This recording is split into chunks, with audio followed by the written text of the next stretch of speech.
बर्फीली रात का सन्नाटा हर दिशा में पसरा था। सिविल अस्पताल का मुर्दा घर सुनसान और भयावह दिख रहा था। अमित, एक नया ट्रेनी कंपाउंडर, उस रात पहली बार मुर्दा घर में ड्यूटी कर रहा था। बस कुछ घंटे की बात है, उसने खुद को समझाया, लेकिन उसकी घबराहट साफ दिख रही थी। मुर्दा घर में 6 शव रखे थे। अमित को उन्हें रिकॉर्ड में चेक करना था। जैसे ही उसने पहला शव देखा, उसकी आंखें जम गईं। शव की आंखें अध खुली थीं। उसने खुद को तसल्ली दी कि ये सिर्फ भ्रम है। अचानक हवा का झोंका आया और कोने में रखी अलमारी अपने आप खुल गई। अंदर से फाइलें फर्श पर बिखर गईं। अमित झिझकते हुए फाइलें उठाने गया। तभी उसे लगा कि पीछे से किसी ने उसका नाम पुकारा। उसने पलट कर देखा, लेकिन वहां कोई नहीं था। डर के मारे उसका पसीना छूटने लगा। उसने सोचा, मुझे बस ध्यान भटकाना है। अमित ने रिकॉर्ड चेक करना शुरू किया। जैसे ही उसने तीसरे शव का कपड़ा हटाया, उसे ऐसा महसूस हुआ कि वह शव हल्का सा हिला। अमित झटका खाकर पीछे हट गया। तभी बिजली कड़कने की आवाज आई और लाइट्स टिमटिमाने लगीं। मुर्दा घर का माहौल अब और भी डरावना हो गया था। अचानक एक तेज चीख गूंजी।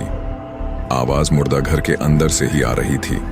अमित ने देखा कि एक स्ट्रेचर अपने आप चल रहा था। ये कैसे हो सकता है? वह बुदबुदाया। डर के मारे उसके पैर कांपने लगे। स्ट्रेचर मुर्दा घर के फ्रीजर रूम की ओर बढ़ा और खुद ब खुद रुक गया।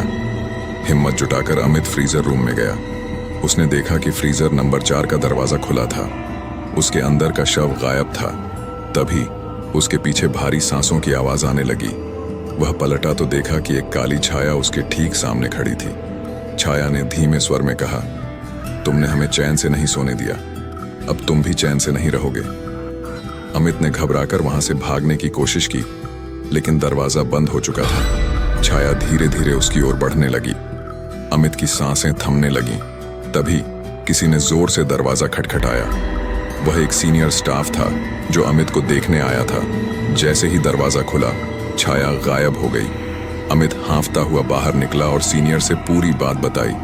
सीनियर ने गंभीर स्वर में कहा, इस मुर्दा घर में कई बार अजीब घटनाएं हुई हैं। कहते हैं यहाँ जिनके शव आते हैं, उनकी आत्माएं कभी कभी भटकती हैं। तुम खुशकिस्मत हो कि बच गए। उस रात के बाद अमित ने मुर्दा घर में कभी ड्यूटी नहीं की, लेकिन वह आवाजें और वह छाया हमेशा उसकी यादों में जिंदा रहीं।